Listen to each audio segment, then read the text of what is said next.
नमस्कार। बड़ी खबर पर बड़ी और सार्थक बहस के साथ हम लेकर हाजिर हैं 5 की पंचायत में हूं आपके साथ रीमा पराशर। कहते हैं कि अगर इतिहास में की हुई गलतियों को दोबारा ना दोहराया जाए तो वर्तमान ठीक रहता है। कुछ ऐसा ही हो रहा है ऑपरेशन सिंदूर के साथ। ऑपरेशन सिंदूर को लेकर लगातार सेना के शौर्य की बात हो रही है। तमाम बातों को लेकर के जिस तरह से रणनीति के खुलासे हो रहे हैं उससे पाकिस्तान पूरी तरह से सहमा हुआ है। और आज तो एक और नई खबर आ गई ना कि पाकिस्तान के पूर्व आर्मी के जो जनरल है उन्होंने एक तरफ कह दिया है कि आसिफ मुनीर यानी सेना प्रमुख वही है वो चेहरा जिसने पहलगाम हमले की इजाजत दी थी और उकसाया था कि ये हमला किया जाए। तो अब तो सारे राज खुल गए पाकिस्तान के, बेनकाब हो गया है वो। लेकिन उसके बावजूद अभी भी देश में सिंदूर से कुछ लोगों को दिक्कत हो रही है कि ये नाम ऑपरेशन सिंदूर क्यों रखा गया। ईगो की लड़ाई चल रही है ऐसा लग रहा है विपक्ष में। और जयराम रमेश कह रहे हैं हमने तो 3-4 नाम सुझाए थे लेकिन क्यों ऑपरेशन सिंदूर ही रखा गया, उनको इस चीज से आपत्ति है। उदित राज को ऐसा लग रहा है कि सिंदूर जो है वो किसी एक धर्म को लेकर के, किसी एक वर्ग को लेकर के बात की जाती है, इसलिए सिंदूर नाम क्यों रखा गया। तृणमूल कांग्रेस ने तो अब एक तरीके से सौदा ही कह दिया है कि सिंदूर का सौदा हो रहा है। इससे पहले संजय सिंह आम आदमी पार्टी, उनकी तरफ से भी हमने सुना था, उन्होंने कहा था कि क्यों इतना महिमा मंडन किया जा रहा है, ऑपरेशन सिंदूर का एक तरीके से सिंदूर के सौदागर बन गए हैं सरकार में बैठे हुए लोग। तो ये सिंदूर शब्द से इतनी नफरत क्यों है, सिंदूर से इतनी नफरत क्यों है। वोट बैंक की राजनीति समझ आती है और भी कुछ और जो मुद्दे हैं वो समझ आते हैं, लेकिन उस सब के बीच में अब सिंदूर को वजह बनाना, उसके नाम से आपत्ति होना, कभी शशि थरूर से आपत्ति होना, कभी प्रवक्ताओं से आपत्ति होना, ये किस तरह की राजनीति है जो ऑपरेशन सिंदूर को लेकर, सेना के शौर्य को लेकर खड़ी हो गई है। आज जरा इसी पर चर्चा करेंगे। खास मेहमान हमारे साथ जुड़ेंगे भी, लेकिन सबसे पहले वो तस्वीरें और बयान, क्योंकि प्रधानमंत्री नरेंद्र मोदी का जो कल का बयान है वो सुनना एक बार फिर बहुत जरूरी हो गया है, जिसमें उन्होंने 1947 में जो गलतियां हो गई थी ना उसकी याद दिलाई। अगर वो गलतियां तभी सुधार ली जाती तो शायद आज देश को ये सब नहीं देखना पड़ता। एक बार जरा उससे शुरुआत करते हैं, उसके बाद मेहमानों का रुख।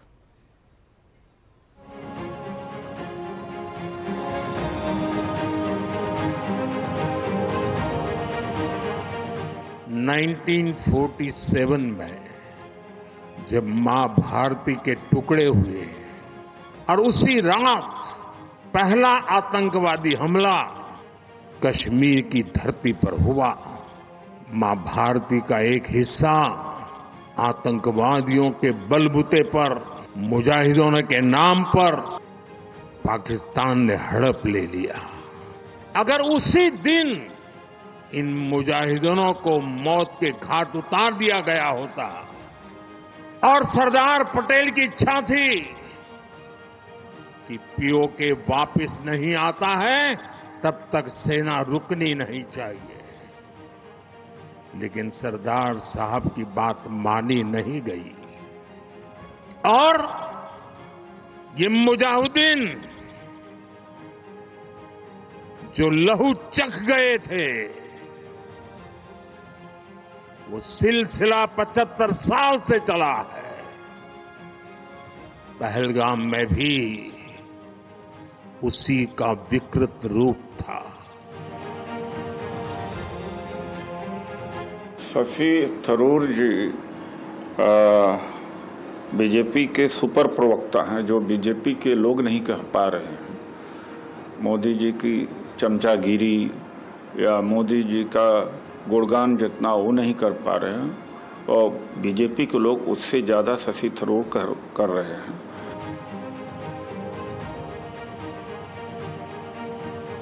जब शशि थरूर जी कांग्रेस के सांसद पाकिस्तान को अंतर्राष्ट्रीय मंच पर बेनकाब करते हैं तो कांग्रेस पार्टी के पेट में दर्द क्यों हो रहा है।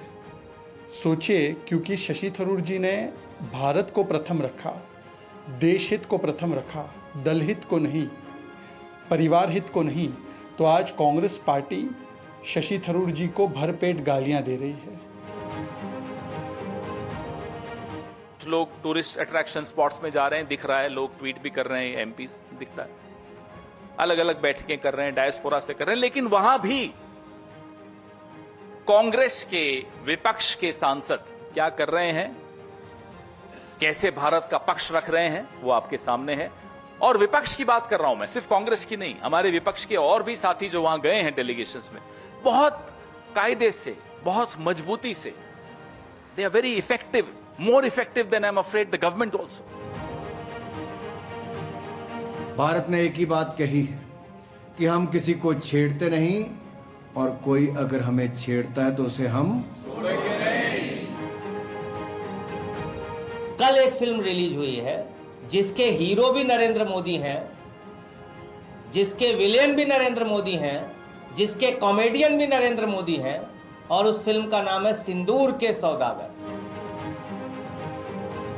मोदी जी एक देवतुल्य पुरुष है जो माता बहन का सिंदूर का रक्षा करने का कसम लेके पूरा देश, पूरा विश्व घूम रहा है।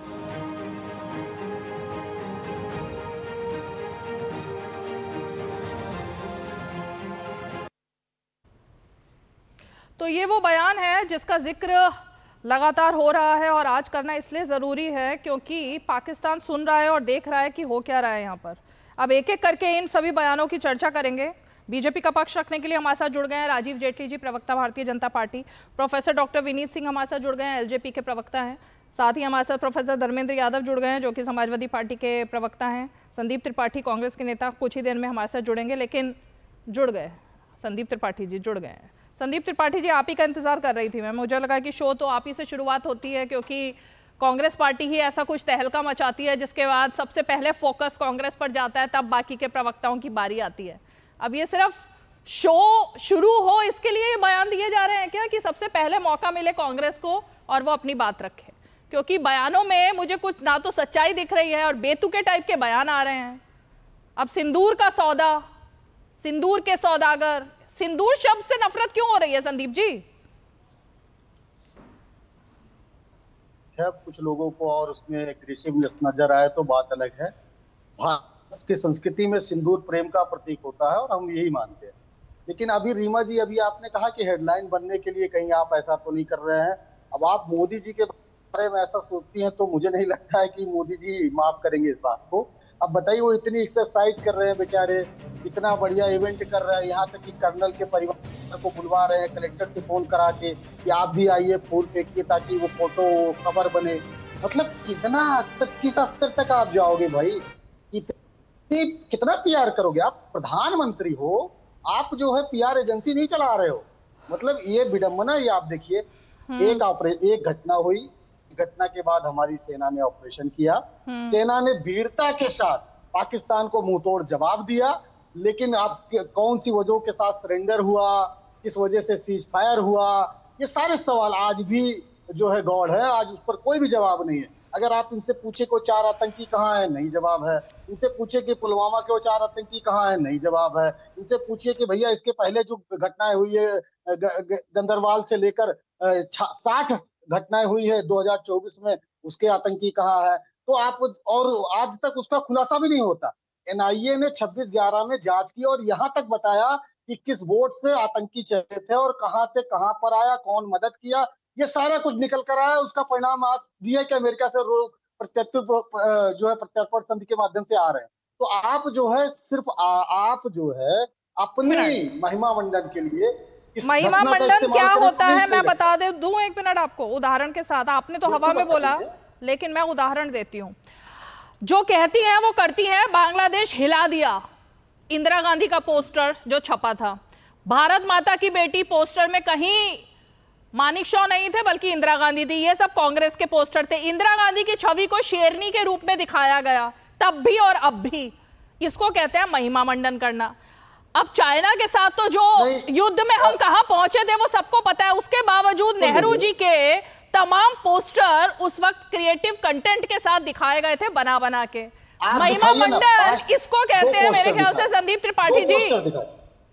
रीमा जी, वो पोस्टर दर्शकों के बीच में दिखाइए जो 71 के बाद कांग्रेस ने छपवाए हों या 62 के बाद कांग्रेस ने छपवाए हों। अच्छा, जनता क्या करती है? जनता पर मोदी जी का महिमा मंडल जनता करे ना। आप कार्यक्रम आयोजित करवाकर, फूल बरसवा कर आप सोचिएगा कि महान बन जाएंगे, आप जो है इंदिरा जी बन जाएंगे। तो आपको मतलब सिंदूर से नफरत नहीं है, नरेंद्र मोदी से नफरत है, कहने का मतलब ये है ना? नरेंद्र मोदी से भी नफरत नहीं है, सिंदूर से दिक्कत नहीं है। नहीं, हमको मोदी से भी नफरत नहीं है, हमको उनके तो हमको तरस आता है। कि 74 साल का बूढ़ा व्यक्ति सैनिक बनने का प्रयास कर रहा है, 22 साल के नौजवान को अग्निवीर बना दे रहा है। मतलब गजब की बात है ना इस देश में। संदीप त्रिपाठी जी, तरस मत खाइए, तरस तो उसको खाना चाहिए और उस पर खाना चाहिए जिसके साथ देश की जनता ना हो, लेकिन नरेंद्र मोदी के ऊपर आप तरस खाएंगे तो जनता आप पर तरस खाएगी मेरे ख्याल से। राजीव जेटली जी, नहीं, हमको अब ये जो भाषा है संदीप त्रिपाठी जी की, उससे तो हम मैच नहीं कर सकते, कोई नहीं कर सकता, क्योंकि उन्होंने तो बुजुर्ग होने पर ही तरस खा दिया। मतलब मुझे नहीं समझ आ रहा फिर वो खड़गे जी को लेकर क्या छवि रखते होंगे, उनकी उम्र को लेकर क्या बात करते होंगे, मुझे नहीं समझ आता। राजीव जेटली, राजीव जेटली,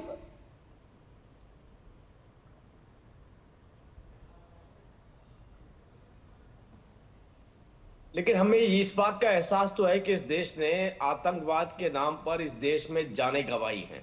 मात्र 3 सालों के अंदर हमने 650 जानें गंवाई थी। इतने बॉम्ब ब्लास्ट हमारे देश में हुए। मुंबई का हुआ 2005 से लेकर 2009 के बीच का जो माहौल था, पूरी तरह से कांग्रेस सरकार ने सरेंडर कर दिया था आतंकवादियों के सामने। पूरी दुनिया के अंदर जाकर के रोना पिटना इन्होंने शुरू किया था, लेकिन आतंकवादी खुलेआम हमारी सड़कों के ऊपर घूमते थे। पहली बार, ये तो इन्होंने भी कल्पना नहीं करी थी। मैं कल भी किसी डिबेट पे एक बात बोल रहा था कि हमने तो घुस करके मारा, हमने तो मिसाइल मारी, आतंकवादियों के अड्डे उड़ाए। हम कांग्रेस से पूछते हैं, हमें एक ऐसा मॉडल बताइए जो आपने अपनाया हो जिसमें आतंकवाद का खात्मा जा सकता हो। एक भी ऐसा मॉडल बताइए हमें। कितनी बार हमारे ऊपर अटैक हुआ, एक डर था इनके अंदर, वो डर इनको निकालना जरूरी था। वो डर ये था कि अगर हम आतंकवाद के खिलाफ कार्रवाई करेंगे तो देश का मुसलमान हमसे नाराज हो जाएगा, ये डर था इनके अंदर। इन्हीं वजहों से इन्होंने आतंकवादियों को खुली छूट दे रखी थी। अब पहली बार जब ये परिवर्तन आ रहा है कि 2-2 बार, एक बार नहीं 2-2 बार, 3-3 बार हम पाकिस्तान के अंदर जाकर के मार रहे हैं, और दुनिया इस बात से घबरा रही है कि अगर ये न्यूक्लियर वार में कन्वर्ट हो गई तो इसका एक बढ़िया खामियाजा पूरी दुनिया को भुगतना पड़ेगा। मतलब हमने आतंकवाद के खात्मे के लिए इस स्तर पर कार्य करे कि दुनिया घबरा गई। और आज, तब तक तो कांग्रेस पार्टी भी हमारे साथ खड़ी थी, आज कांग्रेस पार्टी कह रही है ये मत कीजिए और ये मत कीजिए। अरे भाई, ये देश की जनता निर्धारित करेगी। उन्होंने आपको भी देखा और हमें भी देखा है। उन्होंने देखा है कैसे सड़कों के ऊपर 4-4 AK-47 लेके पूरे मुंबई को हिला देने वाले आतंकवादी, और उसके बाद आपने क्या किया, सरेंडर किया जाकर के। तब भी आपको डर था, और आपने दिखाया, इस देश के मुसलमान ने दिखाया कि जब हमें जरूरत पड़ी, देश को जरूरत पड़ी, तो वो हमारी मौजूदा सरकार मोदी जी के साथ खड़े हुए नजर आए। अगर ये बिल आपके अंदर होती तो क्या आज हम डिबेट कर रहे होते आतंकवाद के खात्मे के ऊपर? आज नहीं कर रहे होते, आपको मौका भी ना मिलता शायद, या मैं भी ना बैठा होता टीवी के ऊपर। हम इसलिए डिबेट कर रहे हैं क्योंकि जो काम आप नहीं कर पाए वो हम करके दिखा रहे हैं। और जैसे आप बूढ़ा कह रहे हो ना, वो करके दिखा रहे हैं, और वो करके तब दिखा चुके हैं जब आपने उम्मीद भी नहीं की थी। आप कभी हमारे देश ने सोचा था कि पाकिस्तान के अंदर भी मिसाइल मारी जा सकती है? कभी सोचा था ऐसा, वो भी आतंकवाद के लिए? कभी सोचा था? और आप तो वो उस राजनीतिक पार्टी से आते हैं कि इंदिरा गांधी ने तो हमारे रणव कच्छ की लगभग 800-850 वर्ग किलोमीटर की जगह गिफ्ट कर दी, हमें पता ही नहीं चला, केवल इसलिए क्योंकि हमें राज करने दीजिए। नेहरू जी ने हमारे देश के 2-2 टुकड़े कर दिए, किस लिए? क्योंकि हमें राज करने दीजिए, हम नहीं झगड़ों में पड़ना चाहते। आपको जो चाहिए आप ले जाइए, हमें प्रधानमंत्री बनवा दीजिए। ये थी, ये फर्क था आपकी सरकार में और हमारी सरकार में। और आज आपकी जो बौखलाहट है, इसमें कोई डाउट नहीं है, वो जस्टिफाइड है। वो जस्टिफाइड है क्योंकि आपके पास कोई मॉडल नहीं है बताने के लिए कि आप हमारी वाली नीति अपनाइए आतंकवाद से लड़ने के लिए। अगर है तो बताइए मुझे। प्रोफेसर धर्मेंद्र यादव, रीमा जी, दिक्कत एक सेकंड, संदीप जी रुकिए, मेरे 2 और मेहमान हैं, अभी मैं उनका रुख करूंगी। पहले प्रोफेसर धर्मेंद्र यादव, भारत ने जो सोचा भी नहीं था पहले 1947 में, वो आज का भारत कर रहा है, इससे तो कोई दो राय नहीं है ना, इससे कोई मुकर भी नहीं सकता और कोई मना भी नहीं कर सकता। अब प्रधानमंत्री ने तो इतिहास के पन्ने कल खंगाल ही दिए थे और बता दिया था कि 47 में क्या हुआ, उसके बाद क्या हुआ। अगर उसी वक्त गलतियों को सुधार लिया जाता और सरदार पटेल की सुन ली जाती तो शायद आज ये सब चीजें जो देखने को मिल रही नहीं मिलती। लेकिन ऑपरेशन सिंदूर पर ही इस तरीके से राजनीति, विदेश में जाकर तो विपक्ष एकजुटता दिखा रहा है, तो फिर अपने देश में क्यों नहीं? रीमा जी, 1947 में पूरी दुनिया में कंप्यूटर नहीं आया था और आज पूरी दुनिया में एआई का बोलबाला है। तो तकनीकी में जो इतना बड़ा ड्रेसिंग चेंज हुआ है, उसका इस्तेमाल पूरी दुनिया की आर्मी करती है, पूरे दुनिया के लोग करते हैं, तो उसमें भारत भी कर रहा है, बाकी देश के लोग भी कर रहे हैं। तो अगर मोदी जी ये कहने लगे कि 2014 के बाद ही जमीन का निर्माण हुआ, 2014 के बाद भी धरती आई, 2014 के बाद आसमान आया, 2014 के बाद ही मिसाइल आया, 2014 के बाद ही फाइटर प्लेन आए। तो ये तो उनके अपना बड़बोलापन है। सवाल ये है कि भारतीय जनता पार्टी को, देश को ये बताना चाहिए कि जो पहलगाम के 4 आतंकवादी हैं वो कब मिट्टी में मिलाए जाएंगे। जनता का सवाल है, देश का सवाल है, उन बेटियों का सवाल है जिसके मांग के सिंदूर उजाड़े गए हैं। अब मैं आपसे जानना चाह रहा हूं रीमा जी, क्योंकि आप एक नारी शक्ति हैं, नारी शक्ति का जो सिंदूर, आप नाम की आपत्ति की बात कर रही थी, इस देश में किसी को आपत्ति नहीं। सिंदूर बहन, बेटी और मां के मांग में अच्छा लगता है या नसों में घुस जाए तब अच्छा लगता है, वो भी गर्म करके। तो गर्म करके अगर नसों में घुस जाए, इसका मतलब उस व्यक्ति के मानसिक दशा को आप समझिए जो इस तरह के बयान देता है। उस पर आपको हंसना चाहिए और डिबेट करना चाहिए। फिर भी हम ये कहते हैं चलो ठीक है, हम देश के लिए यहां पे भी खड़े हैं कि आपके साथ खड़े हैं, क्योंकि देश ऐसे नाजुक दौर से गुजर रहा है जहां पर पूरे देश को एक साथ रहने की जरूरत है। अब नाम नरेंद्र, काम सरेंडर वाला काम क्यों करते हैं यार? आपकी सेना इतनी मजबूत है, पूरा देश आपके साथ है, पूरा विपक्ष आपके साथ है। मीडिया तो लड़ाई लड़ रही थी, समझ लो मुंह से मिसाइल फेंक रही थी, कोई इस्लामाबाद पे कब्जा कर लिया, कोई रावलपिंडी पे कब्जा कर लिया। तो मीडिया का रोल बहुत अहम रहा। तो उस परिस्थिति में आपको कम से कम देश की संप्रभुता, देश की अखंडता, सैनिकों की वीरता, सैनिकों का साहस, जिसका सबको गिरवी रखने की जरूरत नहीं थी। आपको ट्रंप से सीज फायर का अनाउंसमेंट नहीं करना चाहिए था। आपको जो, सुन लीजिए मेरी बात, जो सेना ने अपने अदम्य साहस से पाकिस्तान के घर में घुस के मारा, उसके बदले आपने सेना को क्या दिया? सेना के मनोबल को आपने नहीं तोड़ा, क्योंकि आपको अगर अनाउंसमेंट करना था सीज फायर का तो अमेरिका के राष्ट्रपति ट्रंप करने लगे। देश इतना कमजोर हो गया या इतना ही मजबूरी, मोदी की क्या ऐसी मजबूरी है? ट्रंप के सामने बताना पड़ेगा ना, कहीं ऐसा तो नहीं अडानी के केस वापस लेने हैं। तो आज देश के साहस पे कोई सवाल नहीं, सेना के साहस पे कोई सवाल नहीं, देश आपके साथ खड़ा हुआ उस पर कोई सवाल नहीं है, बेटियां आपके साथ खड़ी हुई हैं उस पर कोई सवाल नहीं है। लेकिन सवाल इस पे है कि जब भारतीय जनता पार्टी के नेता अपने सेना के अधिकारी को, आतंकवादी को बहन बोलते हैं, चुप रहे, हम ऐसा नहीं करेंगे, हम बोलेंगे। अगर भारतीय जनता पार्टी के नेता कहते कि भारत की सेना जिसके साहस का गुणगान पूरा दुनिया मानता है, लोहा मानता है, उसको कहते हैं मोदी के चरणों में चली गई। अरे मोदी के चरण को दिखाओ ना, फिर देश को, पूरे दुनिया को चरण दिखाओ, चरण पादुका बंटवा दो। जैसे आप इधर उधर घूम रहे हो, चरण पादुका लेके बैठो, अमेरिका को बोल दे चरण पादुका ले जाए और बाकी देशों को बोल दे चरण पादुका ले जाए मोदी जी का, उससे हो सकता है उसकी देश की शक्ति मजबूत हो जाए। तो हमारी आपत्ति जो तार्किक तौर पर है, अगर हम कहीं गलत हो आप बताइए। मैं आपसे फिर जानना चाहता हूँ, जब पूरा देश इनके साथ था, मुझसे जानना चाहते हैं अगर, तो उसमें ऐसी क्या मजबूरी आ गई थी? ठीक है, मुझसे जानना चाहते हैं अगर, तो प्रोफेसर धर्मेंद्र यादव जी, आप इतने पढ़े लिखे, इतने विद्वान हैं, यही बात संदीप त्रिपाठी कह रहे होते तो मुझे समझ में आता कि चलिए ठीक है, नादानी में बोल रहे हैं, लेकिन आपको तो सारी नॉलेज है। सीजफायर शब्द का इस्तेमाल तो अभी तक किया ही नहीं गया ना, सीजफायर तो बोला ही नहीं है अभी तक ना सेना ने। मैं बार बार अपने शो में कहती हूँ ये बात रोज, कि जिसको भी ये लग रहा है, आशंका है, तो वो ठीक कर ले। ना सेना ने कहा है ना सरकार ने कहा है कोई सीजफायर नहीं हुआ है, ऑपरेशन सिंदूर सिर्फ स्थगित हुआ है।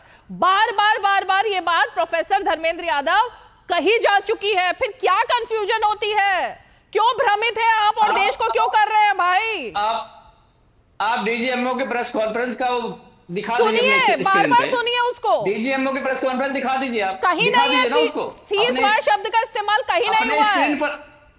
अपने स्क्रीन पे एक बार दिखा दीजिए, जनता भी जान जाएगी, हम भी जान जाएंगे। सर बिल्कुल दिखा दूंगी मैं, ठीक है, सीजफायर को हटा दीजिए और मुद्दे पर आइए। ठीक है विनीत जी, ये बार बार वही बात हो रही है, कभी सिंदूर से नफरत दिखाई देती है, कभी सिंदूर के खिलाफ बयान दिखाई देते हैं। अब अगर कांग्रेस पार्टी ये बात भी कह रही है, जैसा कि संदीप त्रिपाठी भी कह रहे हैं, जयराम रमेश ने, पवन खेड़ा ने, सबने कहा कि सिंदूर शब्द, इसकी जगह कुछ और शब्द भी हो सकता था, तो शब्द, इसका मतलब दिक्कत है ना शब्द से। रेवा जी नमस्कार, सभी को गुड इवनिंग। आशा है मेरी आवाज क्लियर होगी, लाउड एंड क्लियर। देखिए ये सिंदूर से नहीं, उनको तो भारत से ही प्रॉब्लम है। और मैं ये बात कहूं कि पहलगाम में धर्म पूछ के और कलमा पढ़ा के अगर गोली मारी गई थी, तो फिर तो जो सिंदूर लगाते हैं उन्हीं का नैतिक दायित्व बनता है जवाब देने के लिए।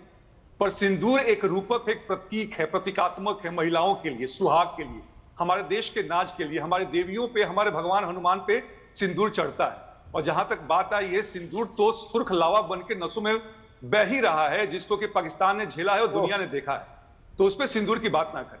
ये क्या है रीमा जी ने, ये पुरानी फितरत है पूरे विपक्ष की। मैं तो कहा था कि प्रोफेसर साहब हैं, कुछ ढंग का बात करेंगे, पर इनके बच्चे को लोग भगवान बचाएं। ये कैसी बात कर रहे हैं कि नरेंद्र और सरेंडर। अगर मैं ये बोल दूं कि अखिनाम अखिलेश और काम डिरेल का, तो कैसा लगेगा आपको?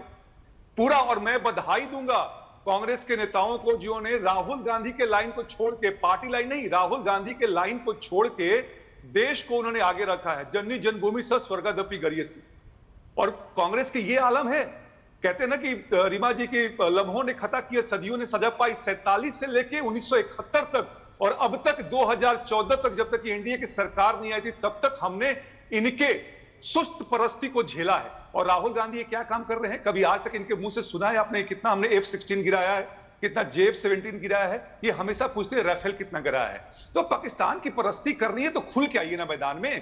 पल में तोला पल में शोला नहीं बनना चाहिए कि आप कुछ कर रहे हैं 4 दिन के लिए और 4 दिन के बाद में आपके असली दांत निकल के आ रहे हैं। रीमा जी, ये ऐसे नहीं होगा। देश की जनता जो है और देश की सेना, ये देश के लिए खड़ी है और ये देश समझता है कि कौन सा विपक्ष देश के हित के लिए काम कर रहा है और कौन सा नहीं काम कर रहा है। इनको कहने दीजिए। और मैं बता दूं आपको, जैसे जैसे इनकी अकुलाहट और बौखलाहट बढ़ती है, हम सबको, देशभक्तों को मजा आता है। आने वाले समय में और ये बौखलाहट में रहेंगे। बिहार का चुनाव आने वाला है, देखिएगा ऐसे विपक्ष का पुलिंदा कैसे बनता है, कैसे इनकी फजीहत होती है। संदीप त्रिपाठी, जवाब दीजिए। रीमा जी, इंदिरा जी ने 71 की लड़ाई के पहले एक भाषण दिया। उस भाषण में उन्होंने कहा था कि ये युद्ध भारत के लिए नहीं है, ये युद्ध उन देशों के लिए है जो अपने अधिकारों की आवाज नहीं उठा पाते। तो मैं जो बात कहूंगा, ये उन दलों के लिए है जो कैबिनेट के लालच में सामाजिक बेच खाते हैं, फिर मनुवादी मानसिकता और सामंतवादी विचारधारा के लोगों को लाकर सामंतशाही। कौन है?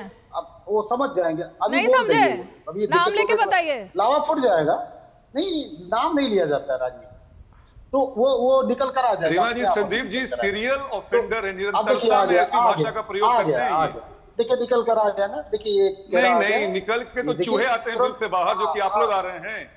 हम लोग तो शेर दिल हैं, आप जानवर हो, काल के भी मारते हैं और आप जानवर हो। मान लिया भाई, आप जानवर हो, कलेजा फट रहा है। मान लिया, आप शांत रहिए। रीमा जी, इनको शांत कराइए। मान लिया मैंने जानवर हो भाई, शेर भी एक जानवर होता है। मान लिया आप जानवर हो, अब और क्या चाहते हो? कोई डिग्री लेंगे क्या? शेरनी तो इंदिरा गांधी को भी कहा गया था। कैसी बातें कर रहे हो आप?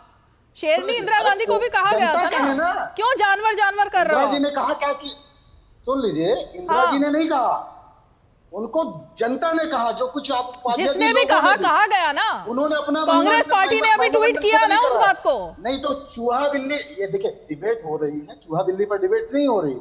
हमने एक सामंतवादी विचारधारा के खिलाफ रामविलास पासवान जिंदगी भर लड़ते रहे। हमारे यहाँ 4 बार मैं मिल चुका हूँ, 4 बार मिला हूँ, बहुत बचपन से लेकर।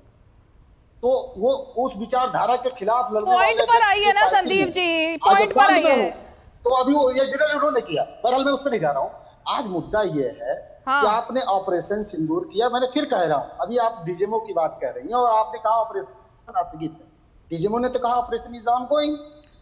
हाँ, स्थगित कब कहा उन्होंने? कब कहा स्थगित? डीजेमओ ने कब कहा? अच्छा, आपने पहले दिन वाली तो घटना बता दी, प्रेस कॉन्फ्रेंस का जिक्र कर दिया, लेकिन लास्ट डे वाली नहीं बताई ना। लास्ट डे वाली नहीं बताई ना। प्रधानमंत्री की बात करोगे आप आधी अधूरी जानकारी दोगे टीवी पर बैठकर। संदीप त्रिपाठी जी, सुन लीजिए रीमा जी, पहले के प्रेस कॉन्फ्रेंस में जो स्थगित कह लीजिए या सीजफायर कह लीजिए, वो बात हुई। दूसरे दिन के प्रेस कॉन्फ्रेंस में उन्होंने कहा ऑपरेशन इज ऑनगोइंग। लास्ट के प्रेस कॉन्फ्रेंस, जो लास्ट प्रेस कॉन्फ्रेंस हुई है, नहीं आप अन्यथा फिर से चलाकर देख लीजिएगा। अब आते हैं बात मुद्दे की। मुद्दे की बात यह है कि मोदी जी, अभी हमारे जेटली जी ने कहा कि आप जो है अमेरिका जाकर भीख मांग रहे थे, गिड़गिड़ा रहे थे। ये जो 32 देश की यात्रा सब दलीय मंडल भेजे हैं, क्या भीख मांगने के लिए भेजे हैं क्या? अरे इसको कहते हैं डिप्लोमेसी। जो 73 देश की यात्रा, अच्छा समझ में आ रहा है, ये कांग्रेस को आ रहा है समझ में ये बात।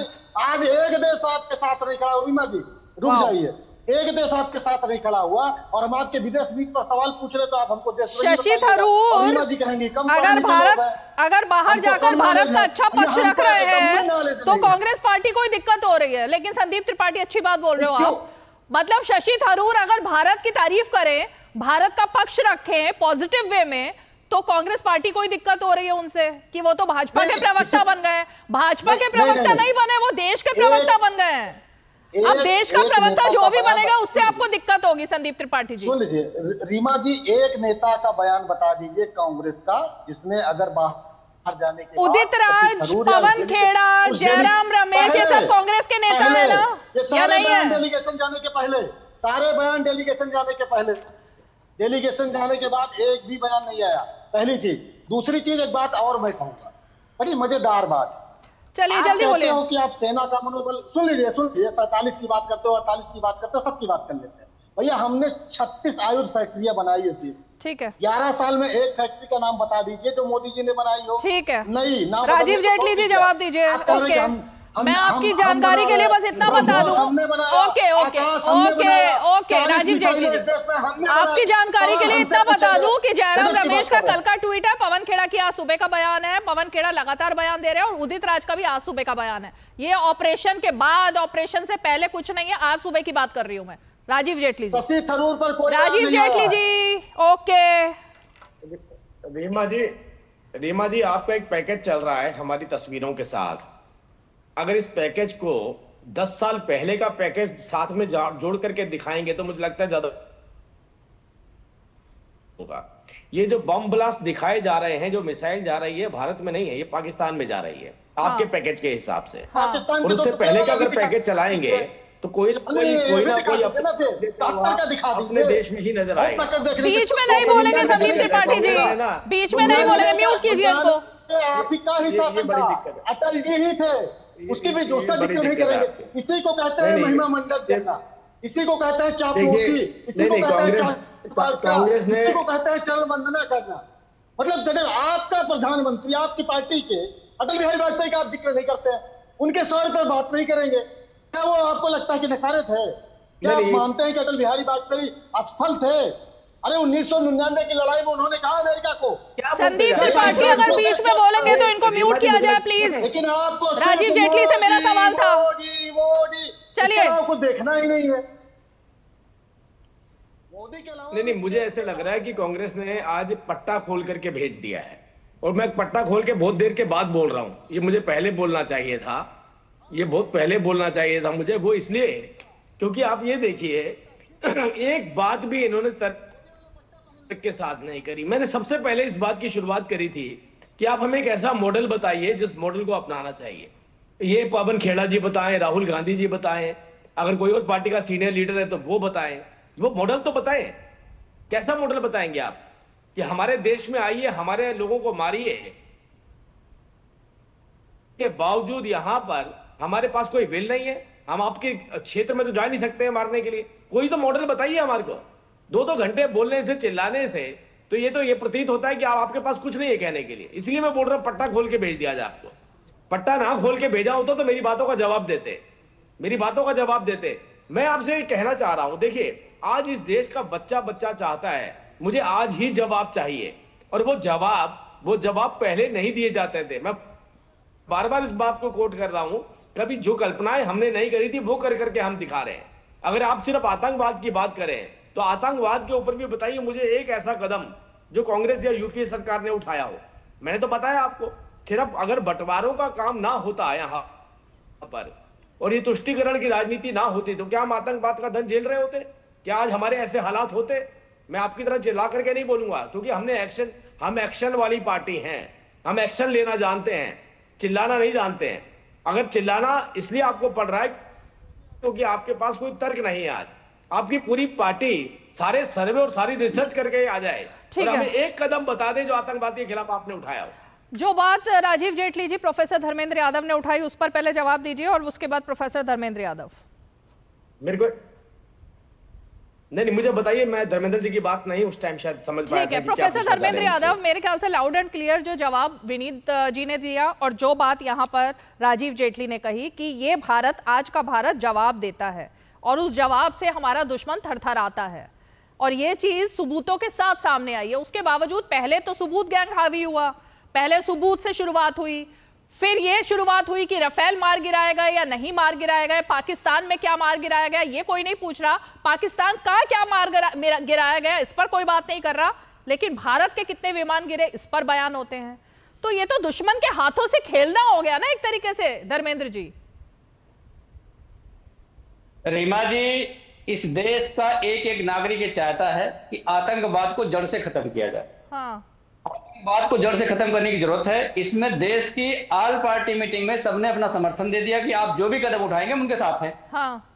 भारतीय जनता पार्टी को जवाब देने की जरूरत है कि अगर देश के प्रधानमंत्री इतने संवेदनशील और सीरियस हैं आतंकवाद के मुद्दे को लेकर के, तो ऑल पार्टी मीटिंग में ऑपरेशन से पहले क्यों नहीं आए, ऑपरेशन के बाद क्यों नहीं है? अगर उनको लगता है बहुत बड़ी सफलता है तो आगे कम से कम बताते, लोगों को कॉन्फिडेंस में लेते। आतंकवाद पर जो संपूर्ण जो समूल विनाश की बात होती है, जो जड़ से खत्म करने की बात होती है, वो तब तक पूरा नहीं होगा जब तक 4 आतंकवादी नहीं मारे जाएंगे जिन्होंने बहनों के सिंदूर को छीना है। ठीक है, ये आपका पॉइंट था ना, इसी पर जवाब देते हैं। पहले इसी पॉइंट पर 4 नहीं, मेरी बात प्लीज आने दीजिए, मेरी बात आने दीजिए। अब मेरी बात सुन लीजिए, आज लीजिए, मैंने आपको जेटली साहब आप समझदार व्यक्ति हैं, आप कम से कम मेरी बात सुन लीजिए, क्योंकि आप पट्टा पहन के नहीं आए होंगे, आप बिना पट्टे के खुले हुए हैं, आप पट्टे के साथ आए होंगे। तो जो देश चाहता था, दो देश चाहता था। दूसरी बात, जो कूटनीतिक तौर पर भारत फेल हुआ है मोदी सरकार में, वो ये है कि भारत के साथ एक भी देश नहीं खड़ा हुआ था। ये बात रीमा जी भी जानती हैं, अरुण जेटली साहब भी जानते हैं, मैं भी जानता हूं और पूरा देश जानता है। तो आखिर इसके पीछे क्या कारण हो सकता है, मुझे बताइए।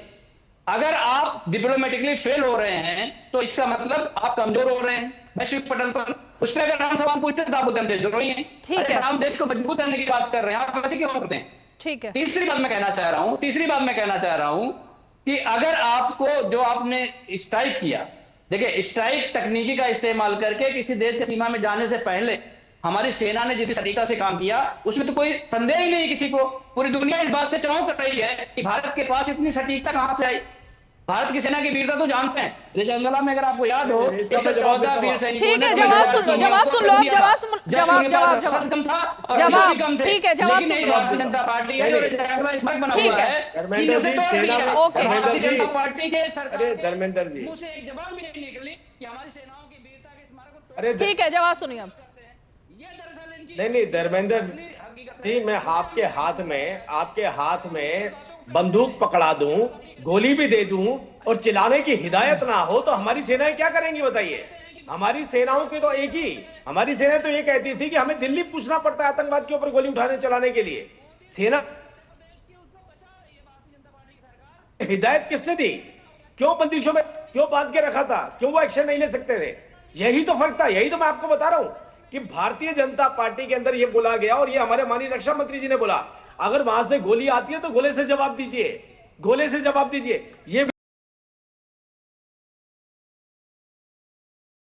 ये शक्ति पहले क्यों नहीं थी? मैंने इसीलिए कहा, नटशेल में अगर मैं बताऊं तो ऐसा नहीं था कि सेनाएं कमजोर थी, ऐसा नहीं था कि एमिनेशन नहीं थे, ऐसा था कि तुष्टीकरण की राजनीति हावी थी। आपको डर था, मैंने यही कहा कि वो डर निकाल दिया। देश का मुसलमान हमारे साथ खड़ा हुआ, उसने कहा कि आप पाकिस्तान पर अटैक करो और आप घबराते रहे कि ये मुसलमान वोट बैंक छिट जाएगा अगर मैं आतंकवादी को मारूंगा। मुद्दे की बात यह है, सेना भी सक्षम थी, एमुनेशन भी कम नहीं थे, लेकिन किसी भी सैनिक को किसी भी तरीके से कोई भी एक्शन लेने के लिए छूट नहीं हुआ करती थी। आप ये सोचिए, जो उनके स्लीपर सेल यहां चला करते थे, उन तक को बचाने के लिए आपकी पार्टियां सड़कों पर आ जाती थी, उन तक को बचाने के लिए आप अपने अलग अलग नुमाइंदों से ह्यूमन राइट वायलेशन की मांगे उठवाते थे। तो आपने तो सीधा सीधा खाद और पानी डाला ना। जो भी आतंकवादी थे उनको पालने का काम तो असल में आपने किया।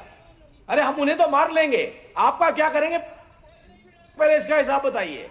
उनसे निपटना तो आसान काम है क्योंकि वो दुश्मन है। आप प्रोफेसर धर्मेंद्र यादव, आपकी आवाज नहीं जा रही है, आप नॉन स्टॉप बोलते रहेंगे, आपकी आवाज नहीं जाएगी। मैं जिससे सवाल पूछूंगी आवाज उसी की जाएगी। धर्मेंद्र जी, आप इतने सीनियर प्रवक्ता हैं, लगातार बोलने से कुछ नहीं होता है, अपनी बारी में बोलना होता है। अपनी बारी में जितना वक्त दिया जाए उसी का इस्तेमाल कीजिए। ब्रेक लेते हैं, ब्रेक के बाद विनीत जी का रुख करेंगे, छोटा सा ब्रेक लेते हैं। मध्य प्रदेश में स्वयं सहायता समूह की आदिवासी बहनों से मिलना हुआ।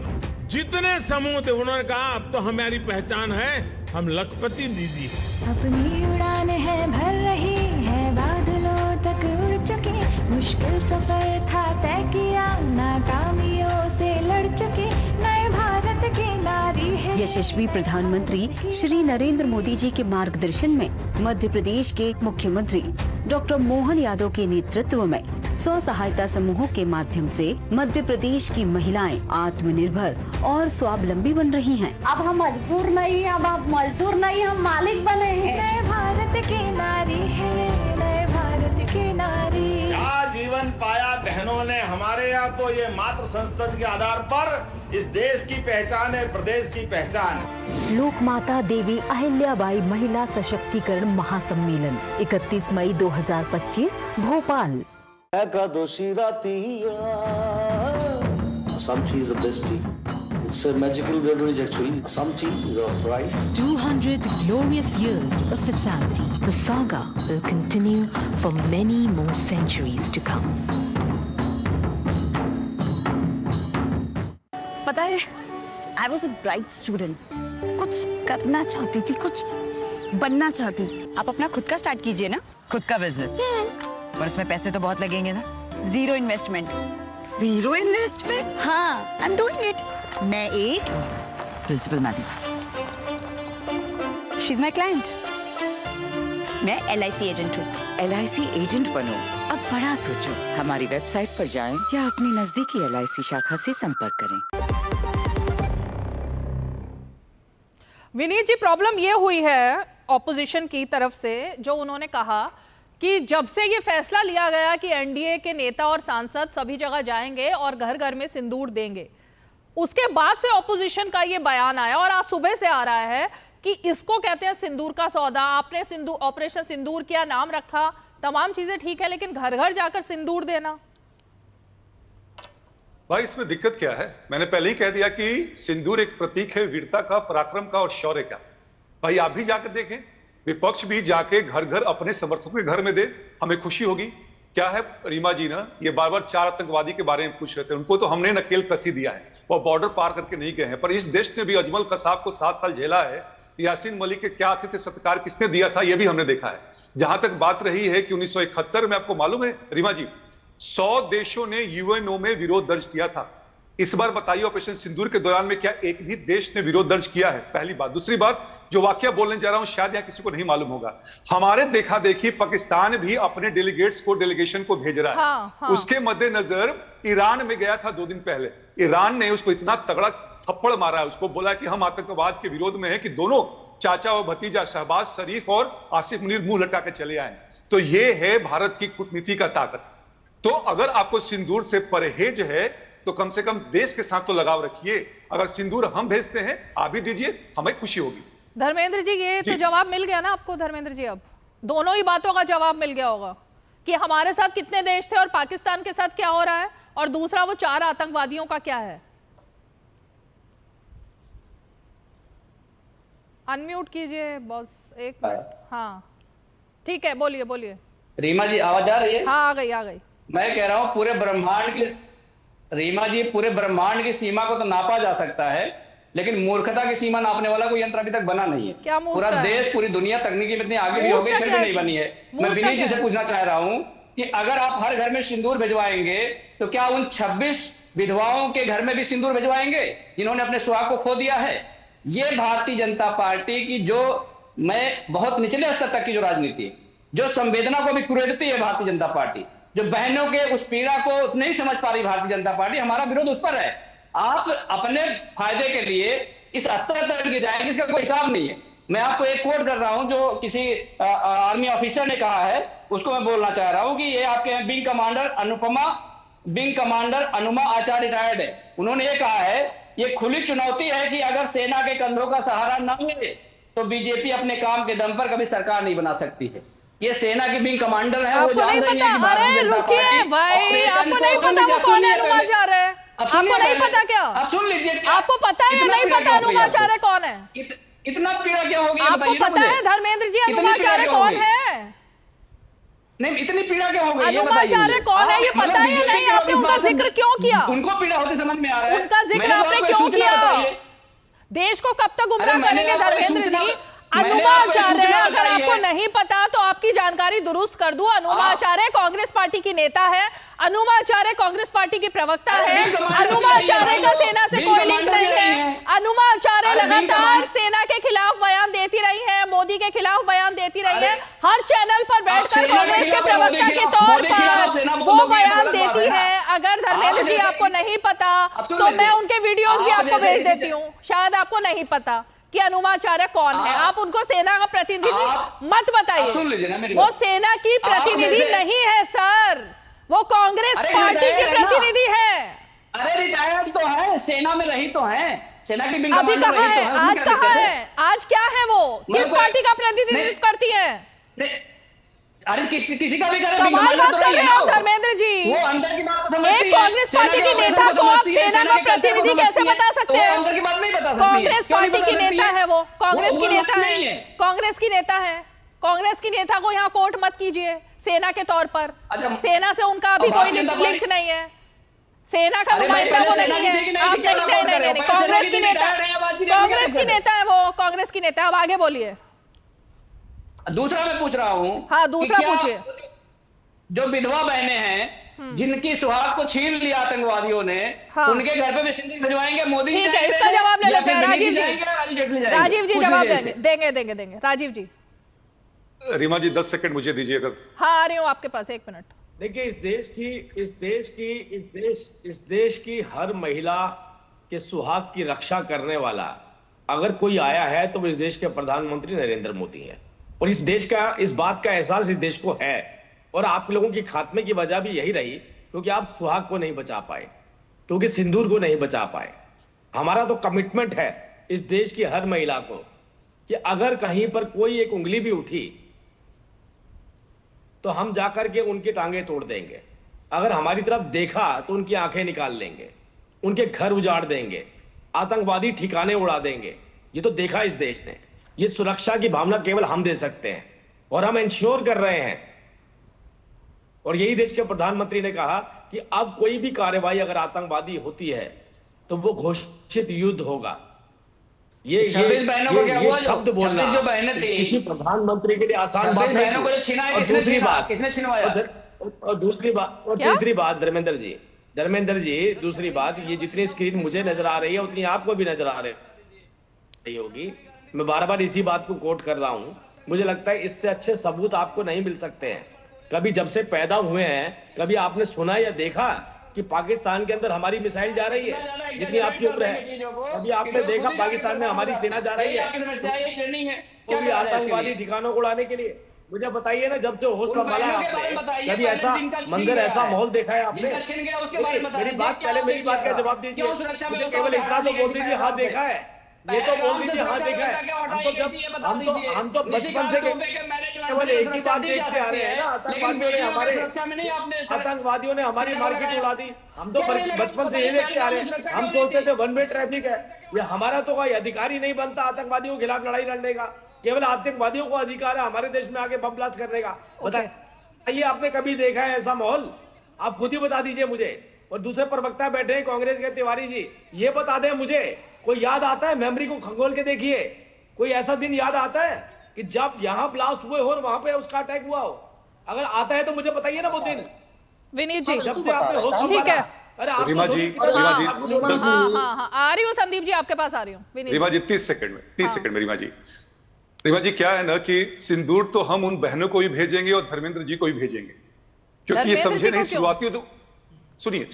शुरुआती उद्बोधन में मैंने कहा था कि सिंदूर केवल सुहाग का प्रतीक नहीं होता, ये शौर्य पराक्रम का भी प्रतीक होता है, देश के ताज का और नाज का भी प्रतीक होता है। पहली बात जान लीजिए। प्रॉब्लम क्या है ना रीमा जी कि हम दुश्मनों से परेशान नहीं है, जो ये घर बैठे जो हमारे पाकिस्तानी आर्मी के एक्सटेंडेड आर्म है ना, जो स्लीपर सेल की बात कर रहे हैं, उनसे परेशान है। दिनकर 2 लाइन में कहते हैं कि गर्दन पे किसका पाप वीर ढोते हो, शोणित से किसका कलंक धोते हो।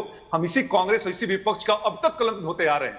लेकिन यकीन जानिए रीमा जी और विपक्ष जान ले कि जब तक एनडीए की सरकार है, देश इसी तरह स्वाभिमान के साथ आगे बढ़ता जाएगा और अग्रसर रहेगा। आपके छाती पे सांप लौटता है हमारी बला से।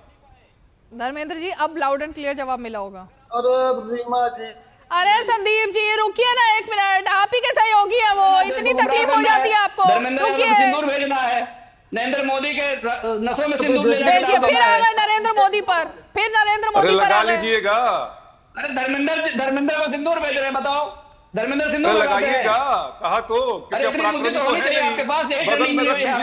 सिंदूर का नहीं सम्मान है आपकी नजरों में। उन्होंने बताया, एक सेकंड देखिए, इससे ज्यादा आप क्या ही बात कर रहे हैं? सिंदूर सिर्फ महिलाएं नहीं लगाती, हनुमान जी के ऊपर भी सिंदूर चढ़ता है, ये पता है ना। हम अपने माथे पर भी सिंदूर लगाते हैं, मोदी जी को भी लगाना सब लगाते हैं। अगर धर्मेंद्र जी नहीं लगाते हैं तो इसमें हमारी गलती नहीं है। देश का शौर्य है उसके साथ जुड़ा हुआ। संदीप त्रिपाठी, तो सिंदूर का सम्मान करिए। आप लगाते हैं नहीं संदीप त्रिपाठी? एक मिनट, सिंदूर हनुमान जी के ऊपर सिंदूर चढ़ाया जाता है, ये पता है ना? सिंदूर पुरुष यार ये सिर्फ आपको चुनाव में समझ में आता है संदीप त्रिपाठी। देखिए रीमा जी, ये इसके पहले अक्षत भी घर घर बांटे हैं। हाँ, फिर घर घर अक्षत पहुंचाया था। अब चुनाव में कहा हुआ सभी को पता है, कहाँ 400 पार का नारा 240 पहुंचाए। ये चुनाव के लिए कितनी नौटंकी कर लीजिए, चुनाव तो आप हारेंगे पहली चीज, चाहे वो बिहार हो या जो अभी आने वाला चुनाव हो। जितना ड्रामाबाजी करेंगे, आज देश को पता चल गया कि नरेंद्र सरेंडर क्या है। देश का बच्चा बच्चा ये मानता है, पहली चीज। दूसरी चीज, हम कह रहे हैं आप बड़े वीर बहादुर हो, आप कह रहे हो कि ये मॉडल वो मॉडल। राजू जी ये बता दीजिए कि 26 आतंकियों को मारने वाले आतंकी घुसे कैसे? मोदी जी कहते हैं कि बॉर्डर की सुरक्षा केंद्र सरकार के पास होती है, पैसा जो है केंद्र सरकार के पास। मैं आपसे कुछ और प्रश्न बोल रहा हूँ, पूरी डिबेट निकाल दी, आप ये नहीं बता पाए कि आतंकवाद के खिलाफ छेड़ी थी। आप आज हमारे और आपके बीच की बात है ना, हमने क्या किया दिखा रहे हैं, बार-बार पूछ रहे हैं आपने क्या किया, बता दीजिए। अरे सुनिए ना, अरे मोदी जी के लिए सिंदूर के व्यवस्था विनीत जी करती है, चूड़ी स्मृति ईरानी से ले ले, कुछ बताने लायक विनीत जी सिंदूर के व्यवस्था करती है, चूड़ी स्मृति ईरानी से ले ले, हो गया सात सिंगार, बाकी लाली लिपस्टिक लगाई नहीं है। एक सेकंड, आपकी बकवास शुरू हो गई क्या संदीप त्रिपाठी जी? आपकी अजीब सी बकवास शुरू हो गई संदीप त्रिपाठी? बोला था पट्टा, ये अजीब से आपकी बातें शुरू हो गई क्या? आप तो बंधाए हैं, आपसे संयम नहीं रखा जाता कि आपको महिलाओं पर कटाक्ष नहीं करना है, आपको बकवास नहीं करनी है शो पर बैठकर। ये आपका बेडरूम नहीं है संदीप त्रिपाठी जहां बैठकर कुछ भी आप गप्पे मारो। नेशनल टीवी पर बैठ करके सरेआम आप इस तरीके की भाषा बोलते हैं और उसके बाद भी पता नहीं आपको क्यों बुलाया जाता है चैनल में। मुझे कई बार समझ नहीं आता संदीप त्रिपाठी, आपको बार-बार मैं वार्न करती हूँ कि आपका बेडरूम नहीं है भाई, यहाँ पर तमीज के साथ पेश आया करो आप। लेकिन नहीं, आपको बकवास करनी है। म्यूट कीजिए इनको। राजीव, इसीलिए कहा था पट्टा खुलवा के आए हैं, पार्टी के पास कुछ बोलने के लिए नहीं है, किसी को भोंकिए किसी को काटिए जाकर के, खुली छूट है आपको। और आपके काटे का तो इंजेक्शन भी नहीं बना। अच्छा, आप लोग काटेंगे तो इंजेक्शन भी नहीं बना। तो इसीलिए बोल रहा हूँ कि आपके पास कोई तर्क नहीं है।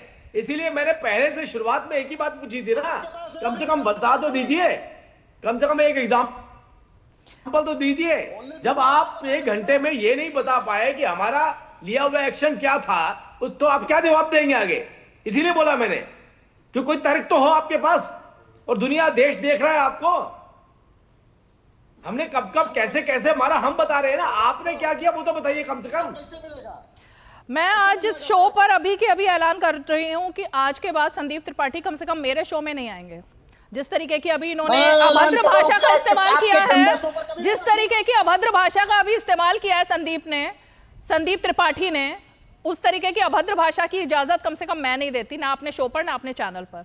तो आपकी ये बकवास जो है ये कांग्रेस पार्टी में चलती होगी, दूसरे चैनल्स पर चलती होगी, लेकिन यहां पर नहीं चलेगी संदीप त्रिपाठी। जो आपने अभी सिंदूर के बारे में जिस तरीके की बातें की और जिस तरीके की भाषा बोली है। प्रोफेसर धर्मेंद्र यादव,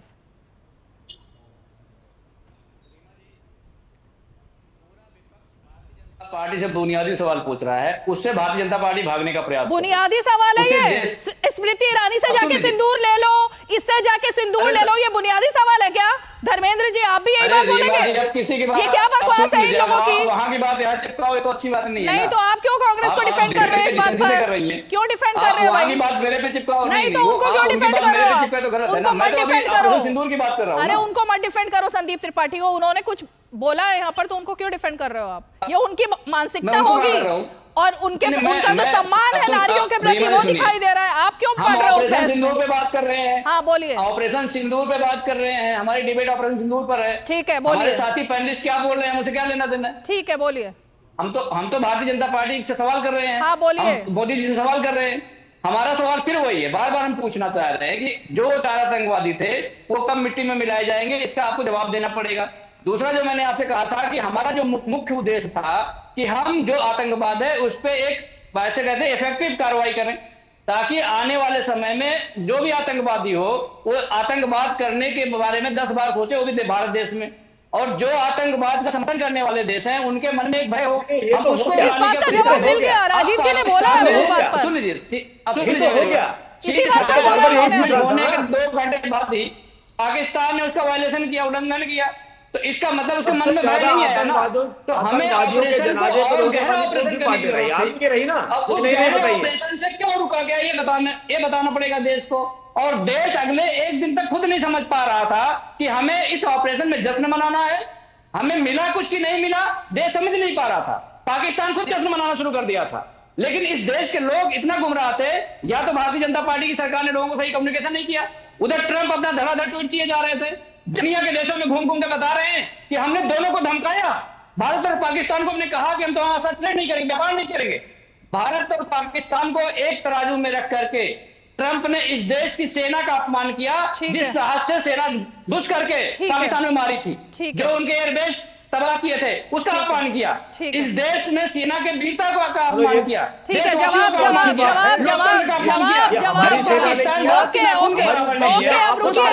अरे भाई रुकिए, अब जवाब सुन लीजिए। लेकिन पता नहीं आपको, आप क्यों कंफ्यूज थे प्रोफेसर धर्मेंद्र? देश तो कंफ्यूज नहीं था। आपने जो कहा कि अगले दिन तक समझ ही नहीं पा रहे थे हम कि हमें जश्न मनाना है, क्या मनाना है। सब लोग खुश थे, सब जश्न ही मना रहे थे। अब पाकिस्तान तो क्या प्रोपेगेंडा चला रहा था, उसके बाद में आप क्यों आ गए? इतने मासूम नहीं हो आप राजीव जेटली। नहीं, मैं देखिए एक बड़ी गंभीरता के साथ एक बात बोलना चाहता हूं।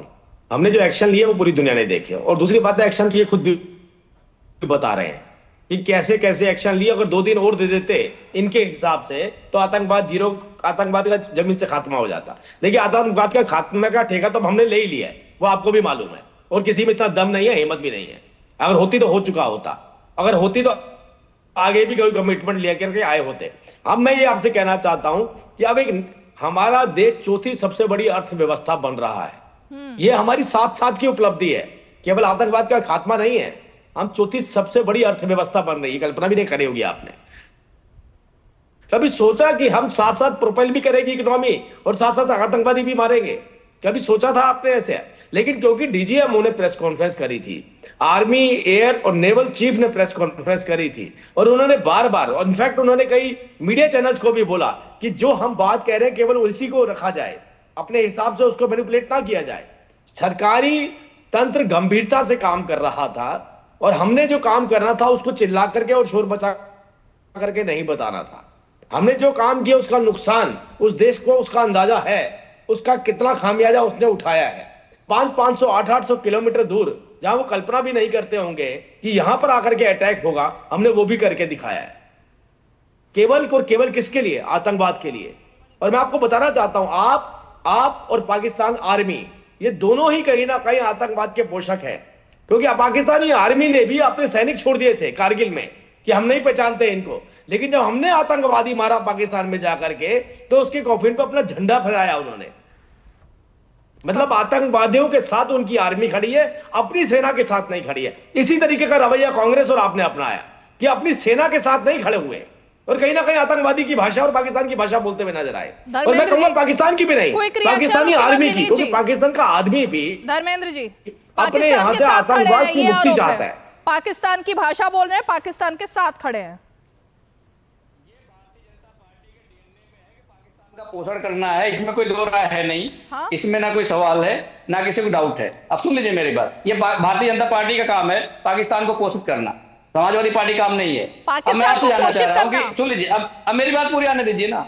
वो दूसरे को देशभक्ति का सर्टिफिकेट बांटना शुरू कर देते हैं। देश के लिए, आजादी के लिए क्या किया आपको पता ही होगा।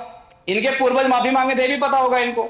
देश की आजादी में कोई योगदान करा नहीं, मैं उस बात पर नहीं जाना चाह रहा हूँ। अब मैं उस बात पर सुनिए, मैं उसमें नहीं जाना चाह रहा हूँ, मैं जो मूल सवाल में उस पर आता हूँ। हाँ। मैं जेटली साहब से जानना चाहता हूँ कि जब भारत की डीजीएमओ ने कहा कि पाकिस्तान के डीजीएमओ ने, मैं फोन करके बताया कि हम सीज फायर चाहते हैं, तो इस बात को ट्रंप को किसने बताया? ये प्रवक्ता साहब क्यों नहीं बता रहे? हमने रणनीति पर, भारत की सेना पर कोई सवाल नहीं किया। जो भारत की सेना रणनीति अपनाई, जो कार्रवाई किया, पूरे देश के सभी लोगों ने उसका 100% समर्थन किया। हम भी कर रहे, हमने भी समर्थन किया, आगे भी करेंगे समर्थन। लेकिन जो हमारे दो देशों की बातचीत थी उसको किसने तीसरे देश को बताया, ये बात इनको बतानी पड़ेगी। आप धर्मेंद्र की टीवी, आप टीवी पे चले जाइए, आपको जब प्रेस कॉन्फ्रेंस उससे पहले ट्वीट क्यों नहीं कर दिया? आप इंतजार करिए, आपको सारे जवाब देते चले जाएंगे। ट्रंप को ट्वीट करने के लिए आपने इंफॉर्मेशन दे दी थी, अगर आपने अपने देश की इंफॉर्मेशन किसी तीसरे देश को दे दी, ये तो और बहुत बड़ी सियासत खिलवाड़ है।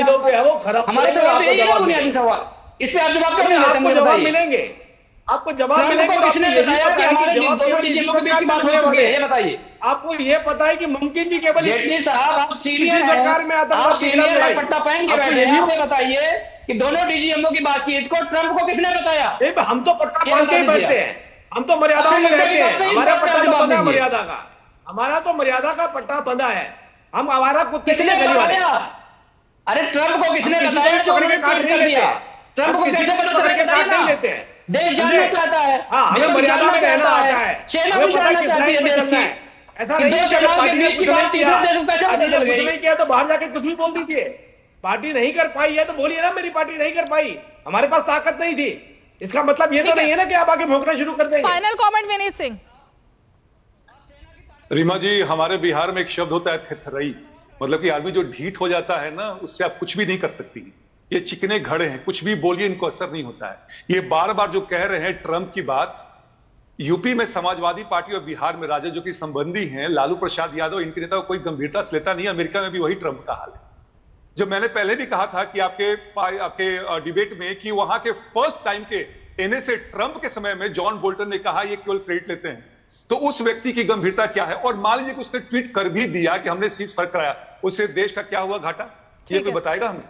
तो रीमा जी, हम दुश्मनों से तो निपट लेंगे, ये जो अंदर बैठे हुए हैं इनका क्या किया? एग्जैक्टली।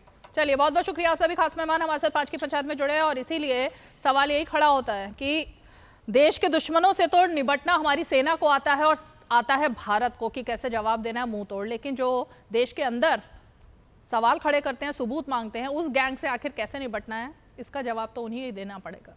आज की पंचायत में आज इतना ही, कल फिर होगी मुलाकात, तब तक के लिए हमें दीजिए इजाजत। नमस्कार।